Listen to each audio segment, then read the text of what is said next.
Hello student, good morning to all of you. Welcome to my channel physics with Harish.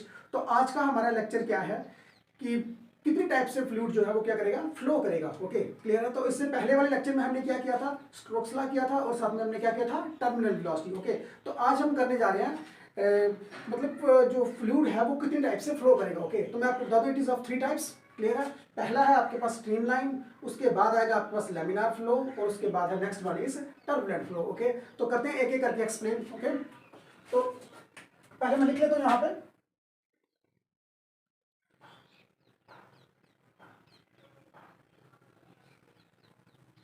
It is of three types. पहला है streamline flow, second है आपके पास laminar flow. Okay, and third one is turbulent flow. Turbulent flow. Okay student, तो ये चीज clear है कि जो फ्लूइड है वो कितने टाइप से चल सकता है, तीन टाइप से। Okay, first one is streamline flow, the second one is laminar flow and third one is turbulent flow. Okay, तो सबसे पहले हम करते हैं स्ट्रीमलाइन। ओके, तो स्टूडेंट देखो, इसको पहले हमें पहले एग्जांपल से समझें इसको, स्ट्रीमलाइन को।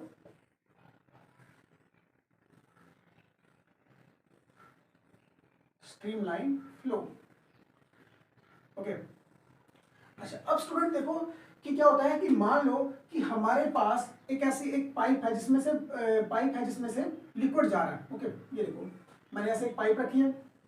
अब इस लिक्विड में इस पाइप में से क्या कर रहा है, लिक्विड फ्लो कर रहा है। ओके, यहाँ तक ये चीज क्लियर है। ये छोटे छोटे पार्टिकल्स हैं जो चल रहे हैं। ओके, तो मैंने क्या किया, मैंने इस फ्लो में से ना कोई एक तीन पॉइंट को लेट कर लेता हूँ। ओके, तो मैं एक ये पॉइंट लेट करता हूँ, ए पॉइंट, एक बी पॉइंट लेट करता हूँ और ये पॉइंट करता हूँ एक लेट सी पॉइंट। ओके, यहां तक ये चीज क्लियर है कि स्टूडेंट मैंने बोला है कि एक पाइप के अंदर लिक्विड जो है वो फ्लो कर रहा है। ओके, क्लियर है।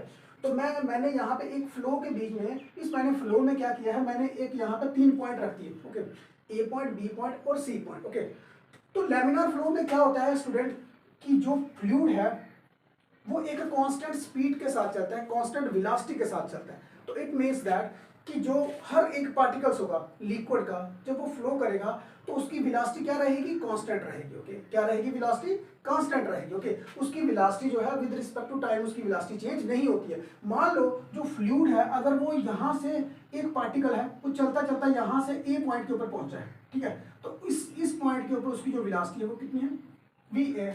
अगर ये चलता चलता यहाँ से इस पॉइंट के ऊपर पहुंचेगा वी में, तो उसकी वेलोसिटी क्या है, वी बी। यहाँ से पहुंचने के बाद वेलोसिटी वी सी। क्लियर है। ओके, तो लेकिन स्ट्रीमलाइन के बीच में क्या हो रहा है कि हर एक पार्टिकल्स जो है, कोई भी एक पार्टिकल जो है, अगर वो डिफरेंट तीन पोजीशन के ऊपर जाता है तो उसकी वेलोसिटी क्या रहेगी, सेम रहेगी। ओके, तो यहाँ पे एक चीज एक तो क्लियर है कि आपके पास velocity V A is equal to B B is equal to B C जो है वो क्या रहेगी, आपके पास कांस्टेंट रहेगी। ओके, एक तो ये चीज क्लियर। ओके, अच्छा अब इसके बाद देखो कि स्ट्रीमलाइन में क्या हो रहा है कि हर एक पार्टिकल जो है ना वो एक लेयर में चलता है। किसमें चलता है, लेयर में चलता है। ओके, तो हर एक पार्टिकल जो है जब भी वो किसी एक पॉइंट से जाएगा, क्लियर, तो उसकी वेलोसिटी क्या रहेगी, कांस्टेंट रहेगी।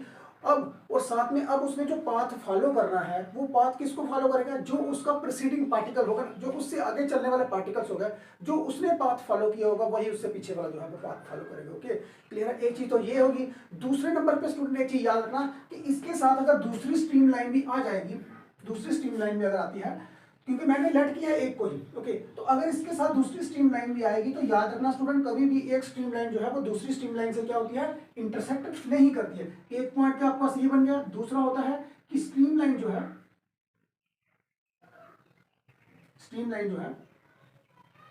Not intersect each other. Okay, अगर वे इंटरसेक्ट कर जाएंगी तो फिर इससे क्या होगा कि जो एक पार्टिकल होगा, एक पार्टिकल जो है वो क्या करेगा, shows two directions two directions of motion. दोबारा से देखो, मैंने बोला है कोई भी दो स्ट्रीमलाइन जो है वो कभी भी इंटरसेक्ट नहीं करेंगी। अगर ये कभी कर भी जाएंगी, इफ दे डू सो, अगर ये इंटरसेक्ट करती हैं तो क्या करेगा कि वो जो पार्टिकल है ना, जो पार्टिकल होगा वो क्या करेगा, वो दो डायरेक्शन को शो करेगा। तो स्ट्रीमलाइन के अकॉर्डिंग जो है वो इम्पॉसिबल है। ओके, तो अब मैं इसकी डेफिनेशन लिखने जा रहा हूं। Okay, streamline flow is defined as that flow in which all the particles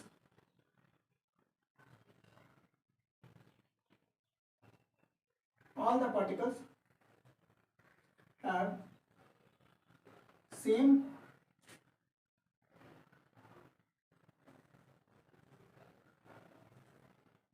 velocity and direction। क्या होगी उसकी, streamline flow is defined as that flow in which all the particles have same velocity and direction. Okay, तो यहां से अब हम लिखते हैं कि at every point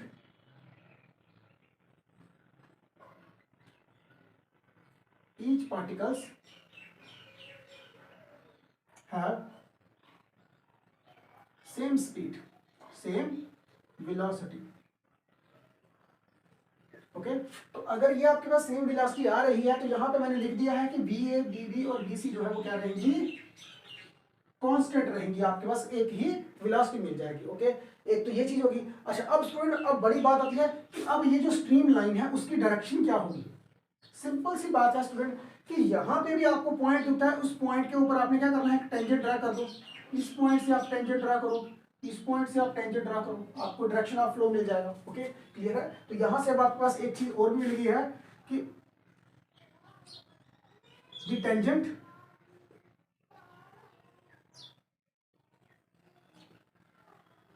gives the tangent gives the direction of flow of liquid। Okay, अच्छा student, मैं दोबारा से इसको रिपीट कर देता हूं। देखो क्या है कि कहता है कि जो स्ट्रीमलाइन फ्लो होगा, स्ट्रीमलाइन फ्लो में क्या करेगा कि लिक्विड जो है वो फ्लो करेगा, बिल्कुल एक लेयर्स में फ्लो करेगा। ओके, अच्छा, अब उसमें स्ट्रीमलाइन में क्या है कि हर एक पॉइंट के ऊपर, आप जिस भी पॉइंट के ऊपर आप देखोगे कि हर एक पार्टिकल की जो वेलोसिटी होगी वो क्या होगी, कांस्टेंट होगी। एक नंबर तो ये। ओके, दूसरे नंबर पे एक स्ट्रीमलाइन कभी भी दूसरी स्ट्रीमलाइन के साथ क्या करेगी, इंटरसेक्ट नहीं करेगी। मान लो अगर मैंने ये वाली स्ट्रीमलाइन बोला है तो ये वाली स्ट्रीमलाइन जो है वो कभी भी इस साइड को नहीं जाएगी। अगर वो इस साइड को जाती है, यहाँ पे इंटरसेक्ट करती है, तो एक पार्टिकल जो है वो क्या करेगा, दो डायरेक्शन को वो बताएगा। तो मैंने यहाँ पे बोला हुआ है कि हर एक पार्टिकल की डायरेक्शन वेलोसिटी भी सेम है और साथ में डायरेक्शन भी सेम है। तो फिर एक पार्टिकल जो है ना वो दो डायरेक्शन नहीं बता सकता। इट मीन यहाँ से एक चीज क्लियर है कि कभी भी एक स्ट्रीमलाइन जो है वो दूसरी स्ट्रीमलाइन के साथ इंटरसेक्ट नहीं करेगी। ओके, दो बात होगी। और तीसरी बात मैं बताऊं कि जो पाथ फॉलो करेगा, the path followed by the particles, the path followed by the particles by its preceding particles, the path followed by the particles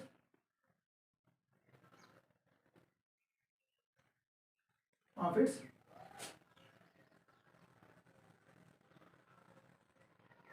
preceding particles. Clear है। तो जो पाथ वो फॉलो करेगा, वो किस पाथ को फॉलो करेगा, जो उससे आगे चलने वाला पार्टिकल होगा ना उसका पाथ को वो फॉलो करेगा। अब स्टूडेंट क्वेश्चन वाइज ये होगा कि क्या ये स्ट्रीमलाइन जो है उसका पाथ किस तरह का होगा। क्लियर है। अब क्वेश्चन वाइज इज दैट कि उसका पाथ, तो स्टूडेंट मैं आपको बता दूं कि जो स्ट्रीमलाइन होता है उसका पाथ जो है वो स्ट्रेट भी हो सकता है और कर्व भी हो सकता है। क्लियर है। ये चीज नोट में रखना कि जो उसका पाथ है वो क्या होगा, आपका स्ट्रेट भी हो सकता है और कर्व भी हो सकता है। ओके, यहां तक क्लियर है। ओके स्टूडेंट, अच्छा अब देखो कि मैंने यहाँ पे लिख दिया है इस चीज को, देखो जो पाथ है वो क्या हो रहा है आपके पास, स्ट्रेट भी हो सकता है और कर्व्ड भी हो सकता है। क्लियर, ये चीज देखो। ओके, यहाँ तक ये चीज क्लियर है। ये है आपके पास स्ट्रीम लाइन। ओके क्लियर है। अब उसके बाद नेक्स्ट चलते हैं हम लेमिनार फ्लो की तरफ। तो second one is laminar flow.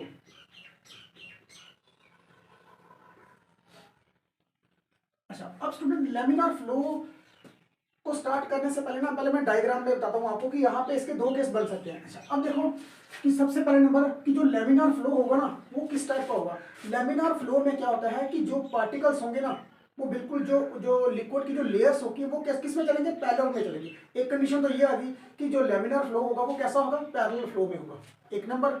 दूसरे नंबर पे कि जो जो लेमिनार फ्लो में एक लेयर है ना उसके पार्टिकल की जो विलासिटी होगी उससे ऊपर वाले की जो विलासिटी होगी ना वो डिफरेंट होगी। ओके, ये होगी आपके पास दूसरी चीज। तो यहां से आपके पास एक चीज क्लियर हो रही है कि एक लेयर से दूसरी लेयर की जो विलासिटी है ना वो डिफरेंट आ रही है। ओके, तो अब देखो यहाँ पे मैं डायग्राम में आपको समझाता हूँ। पहले ये देखो कि मान लो कि यहाँ पे आपके पास ये बॉटम है, ये बॉटम सरफेस, कोई भी रिवर ले लो, रिवर का बॉटम सरफेस। अब उससे ऊपर वाला जो है ना एक लेयर ये है, उससे ऊपर वाले लिक्विड की लेयर, उससे ऊपर वाले की लेयर, ऐसे करके।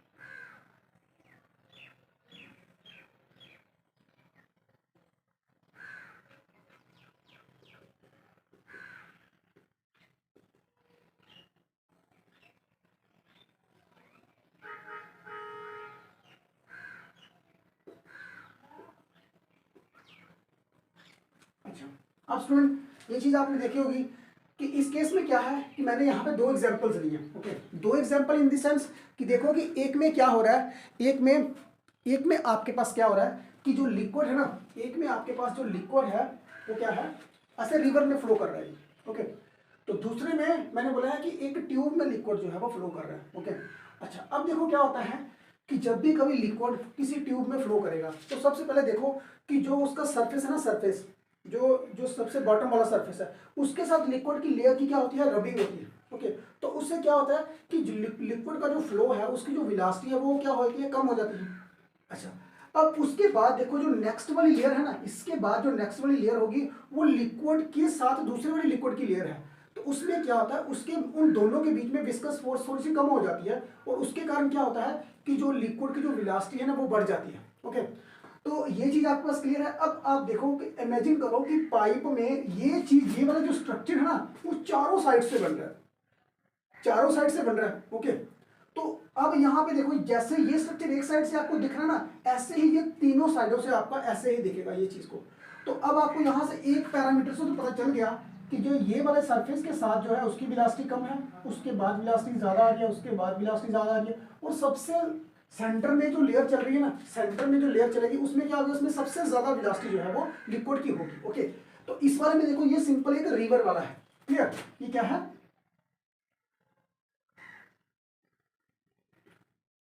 laminar flow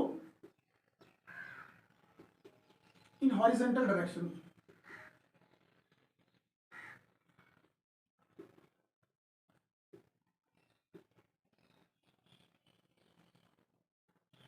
Of a river. तो ये कौन सा है, पाइप का laminar flow in A pipe. Okay, तो स्टूडेंट ये चीज यहां तक क्लियर है। अच्छा, अब देखो मैंने आपको बोला कि लेमिनार फ्लो में क्या हो रहा है कि आपके पास ये वाली वेलोसिटी, ये वाले की वेलोसिटी और ये वाले की वेलोसिटी में क्या आ रहा है, डिफरेंस आ रहा है। तो फिर यहां से हमें एक चीज का पता चल गया होगा कि लेमिनार फ्लो जो है वो क्या है, laminar flow is defined as flow of, defined as flow of liquid, flow of liquids in layers of different velocity, different velocity. Okay, तो स्टूडेंट इस चीज को समझो कि अगर हम कभी देखें कि ये वाले की वेलोसिटी जो है वो अलग है, अब हम मानते हैं कि मेरे पास ये सबसे ये वाली वेलोसिटी जो है वो v1 है, ये v2 है, v3 v4 आ गई, v5 होगी। ओके, तो ये मैंने ऐसे एज लेट अस सपोज मैंने एक्सेप्ट किया इसको, ठीक है।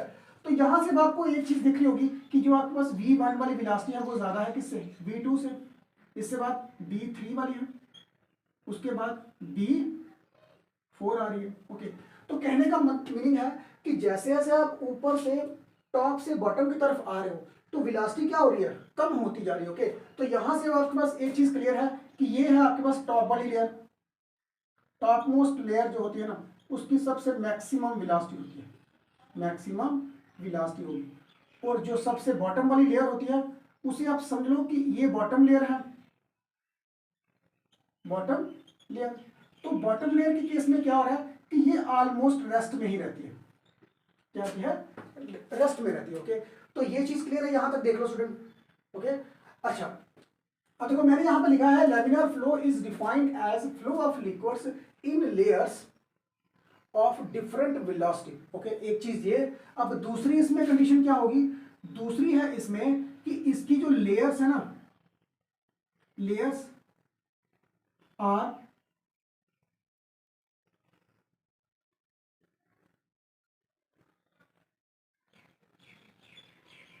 Intersect each other.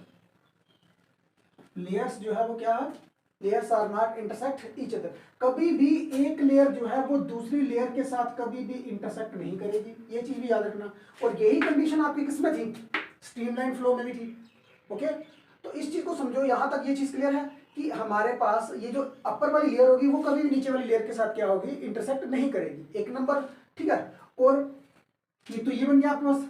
अच्छा, अब उसके बाद देखो थर्ड में, देखो थर्ड में आपके पास क्या हो रहा है कि अब देखो जो पाथ एक वाली लेयर पकड़ेगी ना, एक एक एक लेयर का जो पाथ होगा वही पाथ दूसरी लेयर का भी होगा। इसका मतलब है कि जो लेमिनार फ्लो होगा ना उसकी डायरेक्शन भी क्या होगी, सेम होगी। ओके, क्या होगी, सेम होगी। अच्छा, अब उसके बाद देखो स्टूडेंट, अब मैं यहाँ पे ना एक एग्जांपल ले रहा हूँ। मान लो मैं ये वाली एग्जांपल लेता हूँ, ये वाली, ये एक लेयर लेता हूँ, ये एक सीधी लेयर है। ओके, तो मैंने बोला है कि जब भी आप एक लेयर लोगी तो उसके हर एक पार्टिकल की वेलोसिटी क्या है, सेम होती है। तो अगर कभी आप देखते हो कि अगर मैं ये वाली लेयर ले रहा हूँ, लेट अस सपोज मैं लेयर ले रहा हूँ v4 वाली, तो उसके हर एक पार्टिकल की वेलोसिटी क्या है, हर एक पार्टिकल की जो वेलोसिटी है वो क्या रहेगी, v4 रहेगी। अगर कोई पार्टिकल यहां से आ रहा है तो यहां पे पहुंच रहा है तब भी v4 रहेगी, तब भी v4 रहेगी, यहां पे v4 रहेगी। तो यहाँ पे स्टूडेंट आपको एक चीज क्लियर हो रही है कि जो आपका लैमिनार फ्लो है वो बिल्कुल सेम कंडीशन जो है वो प्रोवाइड कर रहा है, कौन सी, स्पेसिफाइड कर रहा है, जो सेटिस्फाइड कर रहा है कौन सी, स्ट्रीमलाइन फ्लो की। तो हम फिर लिख सकते हैं यहाँ पे कि जो लैमिनार फ्लो है, laminar flow is a streamline flow. Okay, जो लेमिनार फ्लो होता है वो क्या होता है, उसे हम क्या बोल सकते हैं, स्ट्रीमलाइन बोल सकते हैं। तो लेकिन स्टूडेंट एक चीज याद रखिएगा कि मैंने सिर्फ यहाँ पे एक लेयर ली है। अगर आप यहाँ पे दो लेयर्स लोगे तो मान लो मैं एक लेयर ले रहा हूँ, एक मैं लेयर लेता हूँ, लेट अस सपोज मैं लेयर लेता हूँ एक b3 वाली। ओके, और इससे नीचे वाली है एक आपके पास b2 वाली। अच्छा, अब ये दोनों दोनों लेयर्स अगर मैं इकट्ठी लूंगा तो दोनों लेयर्स के इकट्ठे चलने से हम तो समझ रहे हैं कि भाई फ्लूइड जो है वो फ्लो कर रहा है। ओके, लेकिन अब आप ये चीज समझो कि जो फ्लूइड है उसकी वेलोसिटी जो है वो क्या है, डिफरेंट है। ओके, अब अगर आप कभी ओवरऑल इसकी देखोगे तो इसकी जो फ्लूइड है इसकी एक पार्टिकल के साथ जो दूसरी वेलोसिटी है उसकी क्या आ रहा है, डिफरेंट आ रहा है। ओके, तो ये चीज को भी आपने मतलब कि माइंड में रखना है। Okay, okay clear. अच्छा, अब स्टूडेंट देखो जो थर्ड वन है, थर्ड वन कौन सा आपके पास आ रहा है, थर्ड आ रहा है आपके पास turbulent flow.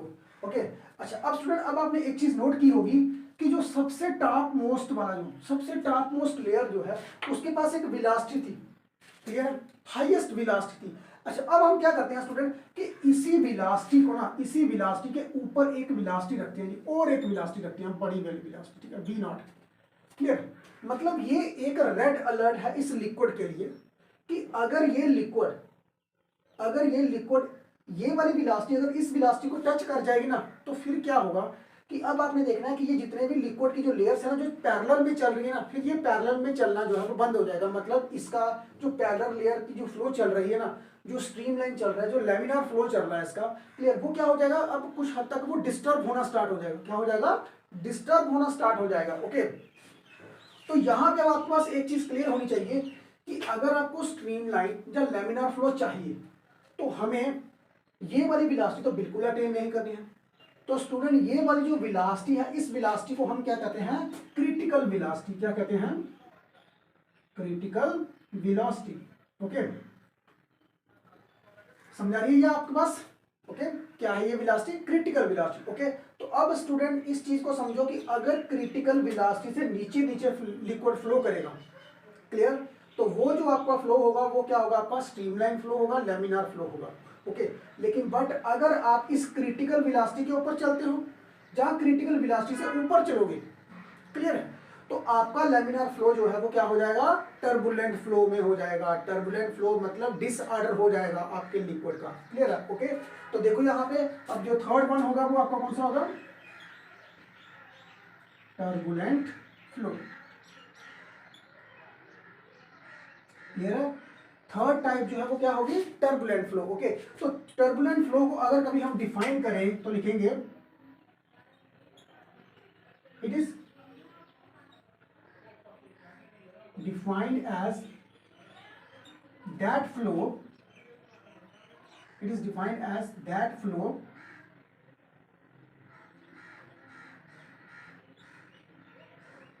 in which disorder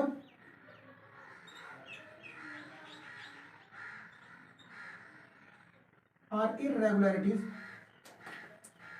It is defined as that flow in which disorder or irregularities in the layers of the fluid. Okay, अच्छा, अब क्या है कि वो जो लिक्विड है अब वो बिल्कुल पैरेलल में नहीं चलेगा, डिसऑर्डर हो जाएगा उसका। क्लियर, डिसऑर्डर का मीनिंग है कि अब आप समझ लो कि अब हम कह सकते हैं कि turbulent flow is defined as that flow in which the velocity of the layer is greater than the critical velocity. Okay, तो हम कह सकते हैं कि जो वेलोसिटी है, जो वेलोसिटी होगी, velocity is greater then, velocity is greater than critical velocity। ठीक है, अगर कोई भी लिक्विड जो है, अगर कोई भी लिक्विड जो है, अगर वो लिक्विड क्रिटिकल वेलोसिटी को पार कर जाएगा तो वही लेमिनार फ्लो जो है वो किस में कन्वर्ट हो जाएगा, आपका टर्बुलेंट फ्लो में हो जाएगा। ओके, तो यहां तक स्टूडेंट देख लो, यहां तक क्लियर है ये चीज को। ओके, अच्छा, अब देखो कि जो टर्बुलेंट फ्लो जो है वो किस तरह से चलेगा, इस चीज को देखो।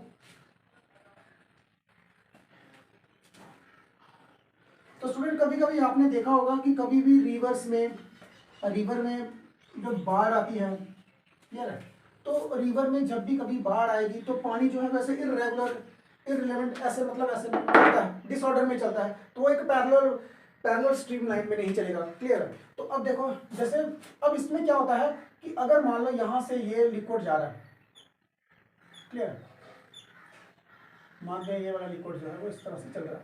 ओके, अच्छा, तो मैंने बोला है टर्बुलेंट फ्लो के बीच में क्या हो रहा है कि डिसऑर्डर आ रहा है, एक तो डिसऑर्डर आ रहा है, इररेगुलरिटी आ रही है।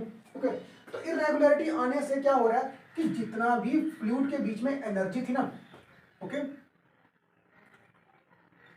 अब जो इसके बाद, अब उसके पास जब भी ये फ्लो कर रहा है तो फ्लो के पास क्या है, अपने पास एक एक्सटर्नल एनर्जी है, एक्सटर्नल एनर्जी है। अब देखो स्टूडेंट, जो आपके पास एक्सटर्नल एनर्जी है ना, उस एक्सटर्नल एनर्जी का ज्यादा से ज्यादा हिस्सा जो है, ज्यादा एनर्जी का जो पार्ट है ना, वो किसके लिए यूज्ड होगा, इन मेंटेनिंग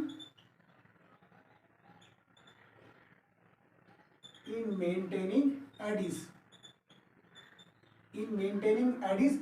और उसका जो कुछ पोर्शन होगा, कुछ स्मॉल अमाउंट ऑफ एनर्जी जो है वो किसके लिए यूज्ड हो रही है, फॉरवर्ड फ्लॉप के लिए हो रही है। फॉरवर्ड फ्लो का मतलब कि जो फॉरवर्ड में पानी को आगे चलना है उस टाइप में। ओके, तो अब देखो कि टर्बुलेंट फ्लो होता कैसे है। जैसे स्टूडेंट मान लो कि ये वाला फ्लो चल रहा है ना, मान लो कि जैसे ये अब लिक्विड जो है इसने क्या करना है, किसी ब्रिज में से जाना है। ओके, तो जब जैसे ही किसी ब्रिज के नीचे से जाएगा तो उसका मैं कोई एक पिलर ले लेता हूँ। ओके, ये वाला पिलर है मेरे पास। ओके, ये वाला क्या है, मेरे पास एक पिलर है। तो स्टूडेंट आपने देखा होगा कि जब भी ये लिक्विड जो है वो फ्लो करेगा, अब देखना जितनी भी वेलोसिटी आ रही है वो सीधी इस पिलर के साथ जाके लगेगी। अब देखना कि मान लो ये वाला जो लिक्विड है, जैसे ये इधर से जा रहा है, क्लियर है, तो ये बिल्कुल इसके साथ टकराने के बाद ना यहाँ पे ऐसे करके इस साइड को कवर हो जाएगा। ठीक, इधर से जो लिक्विड चल रहा है वो भी बिल्कुल इधर से जाके सीधा इस साइड को कवर हो जाएगा। इस साइड से जो लिक्विड है वो भी आगे जाके ऐसे कवर हो जाएगा। तो इस साइड से जो चल रहा है वो भी ऐसे करके हो जाएगा। क्लियर, तो कुछ लिक्विड होगा स्टूडेंट जो बिल्कुल इसके ऊपर से जाके ना ऐसे सीधा फ्लो कर जाएगा।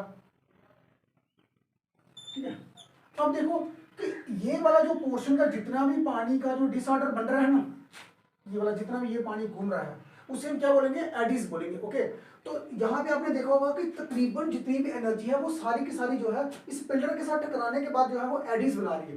तो कुछ वाटर की लेयर जो है वो इसको यहाँ पे करके आगे जाके वो सीधा फ्लो फॉरवर्ड एनर्जी में जा रही है। ओके, तो ये चीज आपको समझ आ गई है।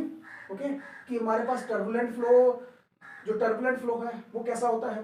ओके, लेमिनार फ्लो जो है वो कैसा होता है। तो उसके बाद जो हमने सबसे पहले पढ़ा था, हमने स्ट्रीमलाइन वो पढ़ी। क्लियर। ओके, तो अब हम इसका जो नेक्स्ट क्वेश्चन है वो करेंगे क्रिटिकल वेलोसिटी। ओके, तो क्रिटिकल वेलोसिटी क्या होता है, अब इस चीज को समझो स्टूडेंट, ये मोस्ट इंपॉर्टेंट क्वेश्चन है कि क्रिटिकल वेलोसिटी जो है वो क्या होती है। ओके, तो उसकी आगे डेरिवेशन भी पूछते हैं वो।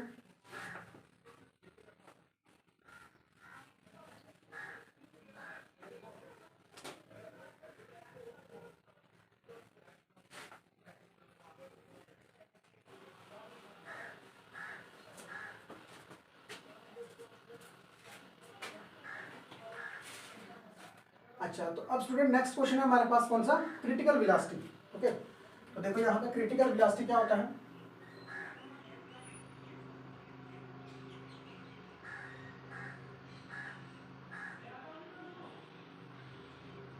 Critical velocity. अच्छा, अब स्टूडेंट सबसे पहले मैं इसकी डेफिनेशन लिखता हूँ, फिर उसके बाद हम इसकी डेरिवेशन करेंगे। क्लियर है।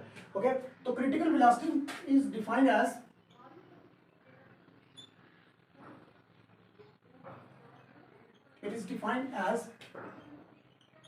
that velocity it is defined as that velocity of fluid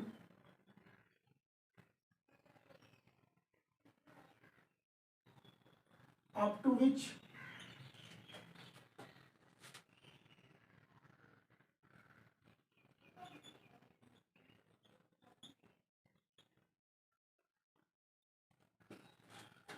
and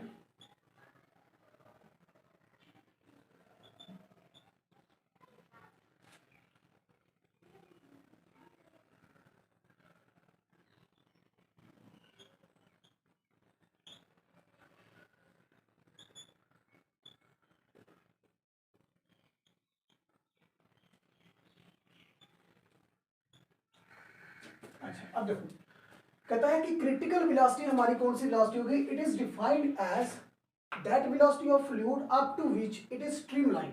अच्छा, अब कहने का मीनिंग ये है कि जो हमारे पास क्रिटिकल वेलोसिटी है, क्रिटिकल वेलोसिटी से नीचे नीचे तक, उस तक जब आप पहुंचोगे तो तब तक आपका लिक्विड जो है अप टू विच तक का मीनिंग है कि तब तक आपका लिक्विड जो है वो क्या रहेगा, स्ट्रीमलाइन रहेगा। ओके, तो जैसे आप इस वेलोसिटी को पार कर जाओगे एंड अबव अप टू, अगर आप इसको पार करोगे तो वही आपका जो स्ट्रीमलाइन होगा वो किस में कन्वर्ट हो जाएगा, टर्बुलेंट फ्लो में कन्वर्ट हो जाएगा। स्टूडेंट इस चीज को समझो, ये चीज समझ आ रही है कि critical velocity is defined as that velocity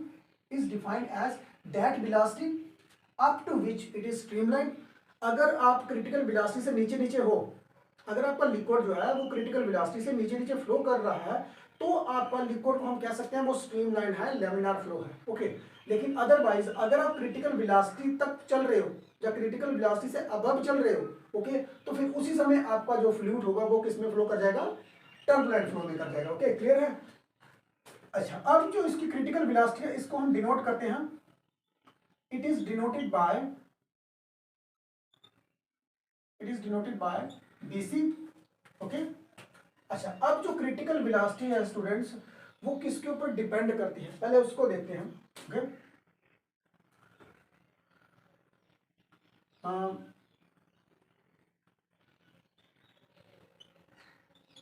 the critical velocity of A fluid depend on.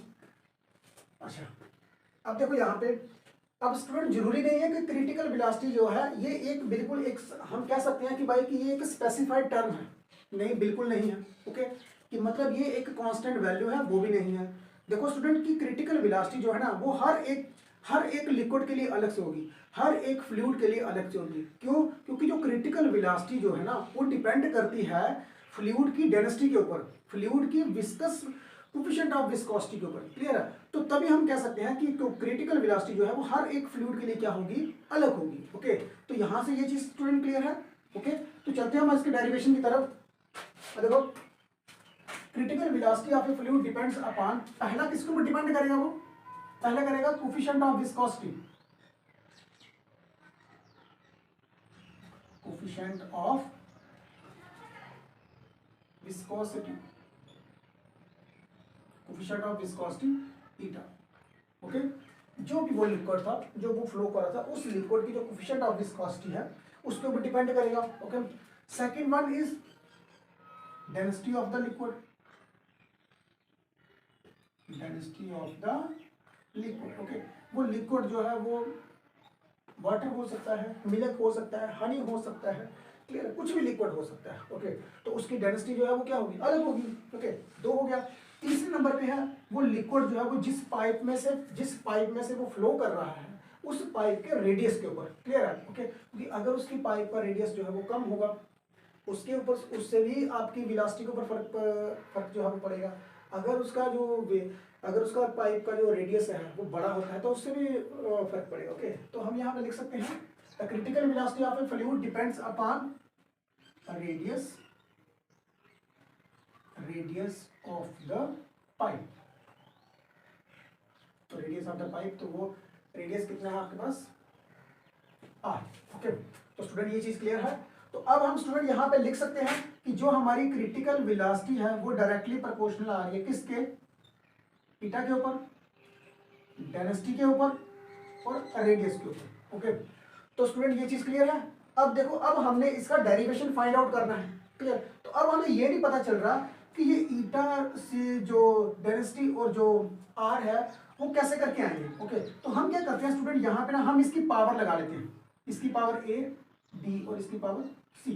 Okay, तो ये आपके पास कांस्टेंट, तो इस कांस्टेंट को जब आप हटाओगे तो B C is equal to K theta और रो। ये आपके पास आ गया ए, बी और ये सी। तो स्टूडेंट ये आपके पास क्या आ रही है, क्रिटिकल वेलोसिटी की फार्मूला। ओके, अब जैसे ही हमारे पास ए, बी और सी की वैल्यू पता चल जाएगी उसी समय से हमारा फार्मूला क्या हो जाएगा, रीअरेंज हो जाएगा। तो ये देखो के जो है, के क्या है आपके पास, के is a constant of proportionality, A is a constant of proportionality. Clear है? ये क्या हमारा कांस्टेंट ऑफ प्रोपोर्शनलिटी। ओके, तो यहाँ तक ये चीज क्लियर है। ओके, अच्छा जी, अब उसके बाद अब हम चलते हैं यहाँ पे साइड में। तो स्टूडेंट अब इस चीज को, अब इस टर्म को आपने क्या करना है, डायमेंशनली इक्वल करो। ओके, क्या करेंगे हम इसको, डायमेंशनली इक्वल करो, कंपेयरिंग करो इसको,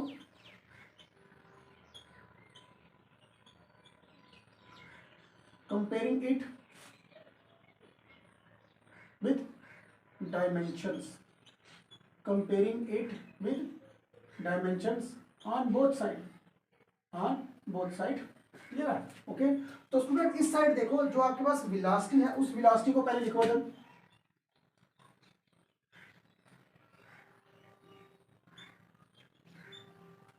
ये देख लो मैंने वेलोसिटी को लिखा इस साइड पे, दूसरी साइड पे के है तो के आपका डायमेंशनलेस कांस्टेंट है। तो ईटा की देखो,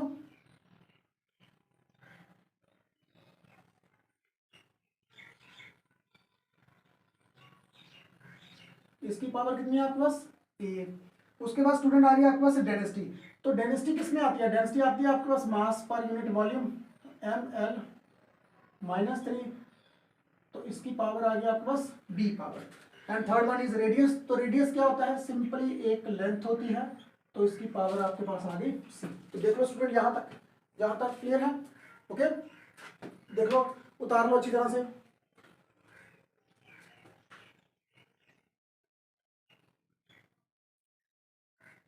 यहां तक क्लियर है। ओके अच्छा, अब उसके बाद देखो यहाँ पे, अब मैं यहाँ पे रीअरेंज कर देता हूँ पहले से ही पावर को। अगर मेरे पास इधर m की पावर जो है 0 आ रही है, l की पावर 1 आ रही है, t की पावर -1 आ रही है, तो ये सिंगल पावर है। इस साइड की पावर को अरेंज करो तो मेरे पास यहाँ पे m की पावर जो है वो कितनी आ रही है, इस चीज को देखो। यहाँ पे m की पावर 1 आ रही है मेरे पास a, दूसरी आ रही है मेरे पास b।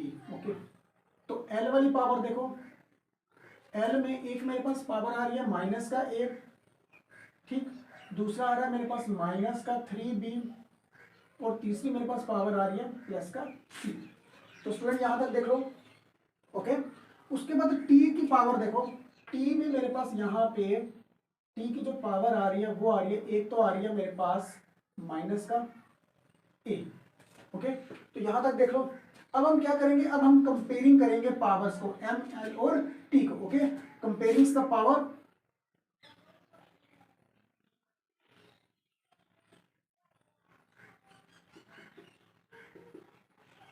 कंपेयरिंग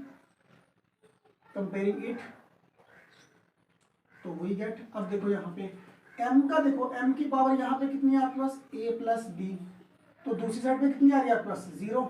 ओके एक तो ये आ गया, मैंने m को कंपेयर किया अभी। उसके बाद देखो यहाँ पे l को कंपेयर करो। अब l को जब आप कंपेयर करोगे तो आपके पास इस साइड में कितनी पावर आ रही है, माइनस का a -3b plus c is equal to l की पावर कितनी है यहाँ पे स्टूडेंट 1। ओके इसके बाद t की पावर देखो, अब यहाँ पे मैं t को कंपेयर कर रहा हूँ, देखो यहाँ पे t की, तो t की पावर कितनी आ रही है आपके पास यहाँ पे माइनस का a, इस साइड देखो t की पावर कितनी आ रही है -1। तो यहां से अब आपके पास एक चीज क्लियर हो गया कि आपके पास a कितना आ रहा है 1 आ रहा। ओके अच्छा, अब इस a की वैल्यू को ना आप स्टूडेंट इधर पुट करो। Okay put a is equal to 1, तो देखो यहाँ पे अगर आप 1 plus b is equal to 0, तो आपके पास b कितना आ गया -1, b की वैल्यू भी आ गई। अब यहाँ भी आपने क्या करना है, पुट करो यहाँ पे a इज इक्वल टू 1 और b इज इक्वल टू -1, तो दोनों यहाँ पे वैल्यू पुट करो। a की आपके पास -1 आ जाएगा यहाँ पे, तो -3b की पावर -1, यहाँ पे b की वैल्यू कितनी है -1 है, तो ओके प्लस आ गया आपका c इज इक्वल टू 1। तो देखो यहाँ पे कितना आ रहा है -1 माइनस माइनस प्लस, ये 3 आ गया, उसके बाद plus c is equal to 1। Okay तो इस क्वेश्चन को देखो यहाँ पे, अब यहाँ पे 3 में से 1 निकालते हैं, यहाँ पे कितना आ रहा है आपके पास 2 plus c is equal to 1। तो 2 जब इस साइड पे जाएगा तो c कितना आ गया आपके पास -1। तो अब स्टूडेंट यहाँ पे देखो आपके पास a b और c की वैल्यू निकल गई। अब आपने सिंपल क्या करना है, इस a की वैल्यू, b की वैल्यू और c की वैल्यू, तीनों को वैल्यू को पुट कर दो आप इसमें इक्वेशन नंबर 1 में। ओके तो अब देखो यहाँ पे आपके पास क्या आ रहा है वैल्यू, यहाँ पे B C is equal to K, तो आपका रहेगा क्योंकि ये कांस्टेंट है। उसके बाद आता है आपका ईटा, तो ईटा की वैल्यू कितनी है ए की वैल्यू देखो कितनी आ रही है 1, तो अगर आपके पास यहाँ पे ईटा की वैल्यू आएगी 1, डेंसिटी, तो डेंसिटी क्या बी, तो बी की वैल्यू कितनी है -1, तो थर्ड वन इज आर, तो आर की वैल्यू कितनी आ रही है, ये भी आ रही है -1। तो यहां से आपका बी सी जो है वो कितना निकलेगा, के ईटा हाँ। तो ये बन गया आपके पास डेरिवेशन किसका, क्रिटिकल वेलोसिटी का। ओके तो देख लो यहाँ तक, ये आपके पास जो ये वेलोसिटी है, वेलोसिटी जो क्रिटिकल वेलोसिटी है, क्रिटिकल वेलोसिटी आपकी किसके इक्वल में आ जाएगी आपके पास यहाँ पे। ओके देख लो यहाँ पे, तो जो यहाँ पे क्रिटिकल वेलोसिटी है वो आ रही है आपके पास B C is equal to K eta C rho upon R. Okay तो अच्छा, अब स्टूडेंट देखो यहाँ पे कि ये के की इंपॉर्टेंस क्या आ गई यहाँ पे। अब इस चीज को देखो,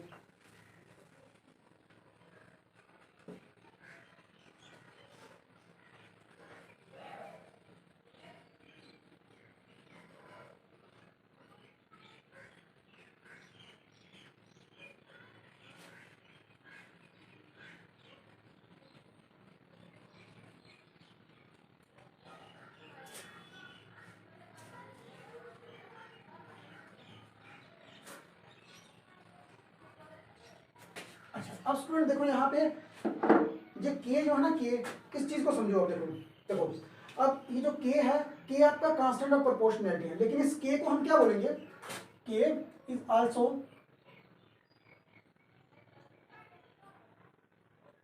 it is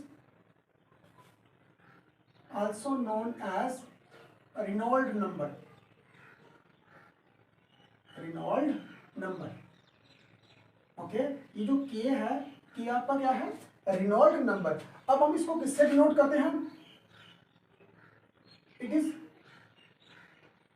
denoted by N R, Reynold number. Okay तो स्टूडेंट ये चीज क्लियर है। तो जो रेनॉल्ड नंबर होता है, रेनॉल्ड नंबर जो है वो क्या है, it is a pure number, ये एक प्योर नंबर होगा, it is of a pure number. और ये जो प्योर नंबर है ये हमें क्या बताएगा, बड़ी बात ये आ रही है स्टूडेंट। देखो जो रिनॉल्ड नंबर ना, रिनॉल्ड नंबर की जो वैल्यू है ना, उससे हमें पता चल जाएगा कि जो लिक्विड है उसका नेचर ऑफ फ्लो क्या है। ओके बात को समझो कि जो रिनॉल्ड नंबर है, रिनॉल्ड नंबर की जो वैल्यू होगी उसी से ही हमें पता चल जाएगा कि जो लिक्विड का फ्लो है वो स्ट्रीमलाइन है, क्लियर है, या टर्बुलेंट फ्लो है। ओके तो ये इससे क्लियर होगा आपका। ओके तो ये देखो यहाँ पे अगर कभी मैं बोलूं ये जो k इज इक्वल टू, जिसे मैंने बोला एन आर बोला है, अगर आपकी इसकी वैल्यू 0 से लेकर 2000 तक आती है, अगर इस k की एन आर की वैल्यू जो है वो 0 से लेकर 2000 तक आती है, तो हम बोलेंगे flow of liquid is streamline,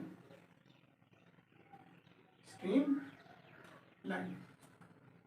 okay अच्छा उसके बाद अगर मैं बोलूं कि k is equal to N R, अगर ये 2000 से लेके 3000 के बीच में आ रही है वैल्यू, तो स्टूडेंट हम बोलेंगे कि जो लिक्विड है, लिक्विड अब स्ट्रीम लाइन से डिस्टर्ब होना स्टार्ट हो गया है और अब वो टर्बुलेंट में चेंज हो रहा है। Okay clear. तो हम यहां पे लिखेंगे it is changes from stream line to turbulent flow. मतलब इस ऑर्डर के बीच में क्या आ रहा है, अब आपका जो फ्लो ऑफ लिक्विड है उसमें क्या आ रही है, डिसऑर्डर आ रही है। ओके मतलब अब ये स्ट्रीमलाइन भी शो कर रहा है, बीच बीच में वो टर्बुलेंट फ्लो भी जो है वो शो करना स्टार्ट कर रहा है। क्लियर। तो यहां पे अब आपके पास एक चीज क्लियर हो जाएगी कि जैसे ही आपके पास एन आर जो है, एन आर जो है अगर तो वो 3000 आ जाएगा जहां एंड अबव, अगर इससे ज्यादा होगा तो भी आपका लिक्विड जो है वो क्या होगा, टर्बुलेंट फ्लो करना स्टार्ट हो जाएगा। ओके तो स्टूडेंट इस चीज को समझो कि इस चीज को समझो कि अगर 2000 से लेकर 3000 के बीच में रह रहा है तो आपका लिक्विड जो है ना अब वो डिस्टर्ब होना स्टार्ट हो गया। क्या होना स्टार्ट हो गया है, डिस्टर्ब होना स्टार्ट हो गया है। अब वो जो है ना वो स्ट्रीमलाइन की प्रॉपर्टी जो है वो नहीं शो कर रहा है। इस चीज को समझो कि वो स्ट्रीमलाइन की प्रॉपर्टी जो है वो नहीं शो कर रहा है, अब वो डिस्टर्ब होना स्टार्ट हो गया है।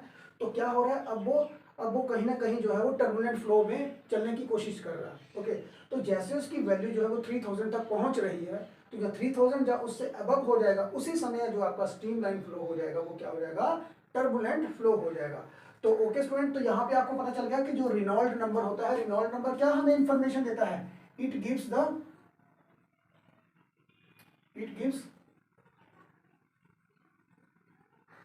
Nature of flow, nature of flow of fluid. Clear?